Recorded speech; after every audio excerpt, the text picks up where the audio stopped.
An underground network of alleged orgies, laundering money for the mob, actual honest-to-God battles with the devil.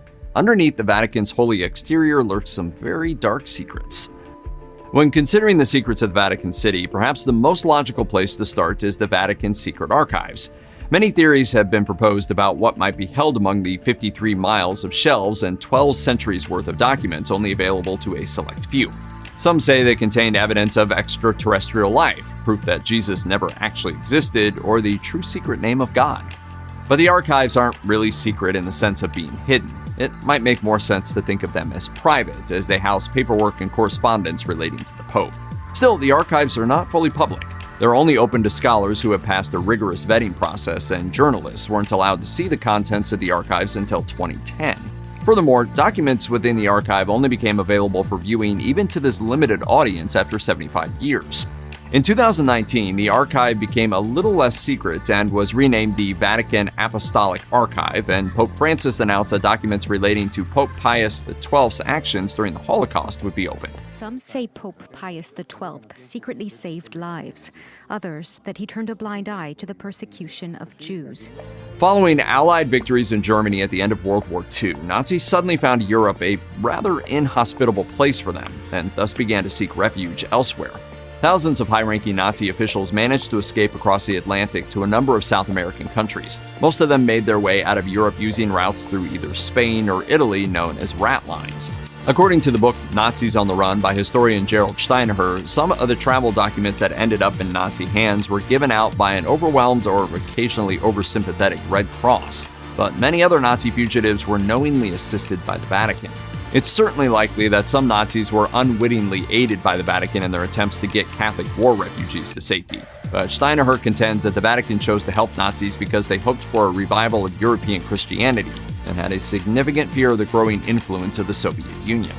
For Catholics, particularly for Croatian Catholics, the communists were the bad guys. Whatever the reason, the Vatican Refugee Commission unquestionably knowingly provided Nazi fugitives with false identities. In addition to smuggling actual Nazis, there's little doubt that the Vatican also helped smuggle Nazi-looted gold, art, and other property belonging to Jewish families and other victims of the Holocaust. In the book God's Bankers, journalist Gerald Posner investigated the possibility that the Vatican was up to something even worse than helping Nazis keep looted family heirlooms that they'd stolen from their murder victims. Bernardino Nogara, the founder of the Vatican Bank, is said to have potentially been one of the Third Reich's spies in the Vatican. The destruction of wartime records make the full scope of his plan unclear. Nevertheless, Nogara and the Nazis are alleged to have instituted a scheme wherein the Vatican invested in Italian insurance companies that kept all the assets from life insurance plans of killed European Jews. But because the Vatican was just an investor and not the direct insurer, they didn't have to pay back any of the money they made in the scheme. If this is true, that means the Vatican profited off the genocide of the Holocaust. They did business with the Germans through the war. That shouldn't really be surprising. Misappropriating tens of millions of dollars might seem positively quaint compared to the Vatican's other crimes. Nevertheless, a scandal and subsequent cover-up regarding some spendthrift monks in the 1970s proved to be very costly for the Holy See. As reported by the New York Times, members of a monastic order in Philadelphia known as the Paulines raised millions of dollars for religious projects such as saying masses, building shrines, and renovating a cemetery. But they didn't actually do any of those things. Instead, the monks used these funds to purchase cars, TVs, stereos, and other luxury items. Furthermore, the vicar general used donations to keep a mistress, as well as steal half the salaries of friends whom he had appointed to monastery jobs. Despite stealing over $20 million in donations, the Paulines still managed to default on over $4 million in church bonds. The only way they were able to avoid lawsuits, bankruptcy, and criminal prosecution was through the intervention of Pope John Paul II and the Archbishop of Philadelphia, who dished out over $5 million to quiet the Paulines' creditors and pay back their fraudulent loans. In the Catholic justice system, certain offenses are considered especially heinous. In Vatican City, the dedicated bishops of the extra-legal tribunal, who investigate these serious sins, are members of an elite squad known as the Apostolic Penitentiary. Also known as the Tribunal of Conscience, the Apostolic Penitentiary was founded by Pope Alexander III in 1179 and was basically shrouded in secrecy until 2009. The tribunal hears cases regarding sins so grievous that only the Pope can grant absolution for them. Examples include attempting to assassinate the Pope, a priest breaking the seal of the confessional by exposing the identity or the sin of someone confessing, a priest having physical relations with someone and then forgiving them, performing or paying for an abortion and then trying to become a priest, or spitting out a communion wafer. The Pope, acting through this tribunal and its head, known as the Major Penitentiary, either grants absolution to the person seeking mercy or lets the automatic excommunication that comes with such grievous sins stand. Such cases are held privately and anonymously, as they're considered to be a matter of conscience and not public concern. At only 110 acres in area and with only about 1,000 official residents, Vatican City is the smallest country in the world, which puts it at the center of a number of mathematical anomalies. One of these is the fact that the Vatican reportedly has the highest crime rate of any country in the world. This doesn't mean that there's more crime in the Vatican City than any other country, just that more crimes per capita happen there. Roughly 1.5 crimes per person to be specific. Thus, the total number of crimes doesn't have to be that high for the ratio to be quite the statistical outlier. Nevertheless, it's quite staggering to hear that the Vatican, allegedly one of the holiest places in the world, has a crime rate 20 times higher than Italy. It's also worth noting that these crimes are not, by and large, being committed by the Pope or the Swiss guards, but rather by the millions of tourists that stream through St. Peter's Square every year. That said, the total number of crimes isn't exactly low either. Even the official Vatican tourism page admits that the huge tourist crowds make the Vatican an easy target for pickpockets, purse snatchers, and shoplifters. Furthermore, and more disturbingly, the crowds and corners can also make sex crimes easier to pull off. The Vatican only has one jail, which is generally meant to be used for pretrial containment, but it's apparently used more often as a storage shed, and most judicial actions for violent crimes are actually carried out by Italian authorities. In 2012, Italian journalist Gianluigi Nuzzi published a book called His Holiness: The Secret Papers of Benedict XVI. It consisted of private correspondence and other classified documents of the then Pope leaked to Nuzzi by Benedict's personal butler. The book revealed an inside look at the inner workings of the Vatican not normally afforded to the public, including evidence of widespread corruption and revelations that the Holy See is home to rampant jealousy and backstabbing. When the Vatican began an internal investigation into the leak of these documents, they discovered that individuals outside the Vatican were blackmailing an underground network of gay prelates. This network was allegedly holding orgies in villas, beauty parlors, and saunas in and around Rome. Many believe that the stress from these accumulating scandals contributed to Benedict's decision to resign from the papacy. I'm going to resign.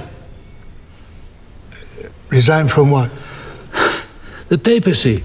A second round of leaks hit in 2015, again with a book by Nuzzi at the center of it. But this time around, it wasn't quite as debaucherous. Instead, the new set of documents focused on Pope Francis as a bold reformer trying to clean house within the Vatican bureaucracy, with nary a mention of any orgies.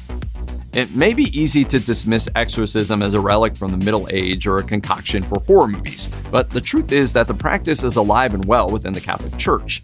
Father Gabriele Amort, the former chief exorcist of the Vatican who died in 2016, claimed to have performed a staggering 130,000 exorcisms in his time.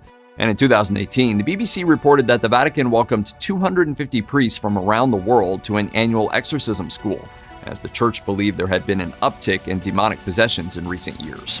Despite the controversies surrounding exorcism, such rites have been carried out even by popes in modern times.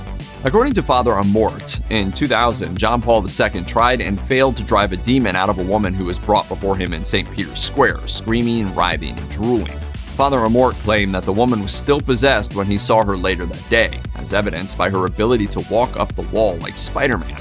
Thus, he had to finish off what the Pope couldn't. He also claimed that Benedict XVI removed the devil from 2 men in 2009, and some suspect that Pope Francis may have performed a public exorcism on a man in a wheelchair in 2013. The Vatican Bank is a financial body riddled with scandal. Simply put, the Catholic Church's primary financial institution has been no stranger to controversy since its founding in 1942. It was created during World War II to avoid the restrictions placed on financial transactions by the Allies, and as a result, it reputedly became the world's best offshore bank. But since then, it's become notorious for its connections to organized crime, who used the Vatican's sovereignty to escape the scrutiny of world banks. It's been alleged that in the 1970s, the Vatican tried to purchase $900 million in counterfeit bonds and securities from a mafia-linked operation. And in 2013, a priest was arrested for trying to use the bank to smuggle millions of euros for the mob. The most famous of the Vatican mafia scandals is the collapse of Italian bank Banco Ambrosiano. The Vatican was the main shareholder of this bank, which it used to launder money for the mafia. After Ambrosiano's collapse, its chairman, Roberto Calvi, who some believe killed Pope John Paul I, was found hanged under a bridge. This was concluded to be a mob hit dressed up like suicide. Calvi was found on the morning of the 18th of June, 1982, hanging from scaffolding underneath the bridge. Another statistical anomaly about the Vatican makes perfect sense if you know anything about Catholic Mass. As it turns out, residents of the Vatican reportedly consume more wine per capita than any other country in the world. Specifically, the average Vatican resident consumes 74 liters or about 20 gallons of wine per year. That's double the average of Italy and France, triple the average of the United Kingdom, and over 6 times as much as the average American. Of course, the frequent consumption of sacramental wine at communion does affect those numbers. But also, the Vatican's population features a number of demographic anomalies that make its citizens more likely to pour all that vino. By and large, the average Vatican resident is older, male, upper class, and educated.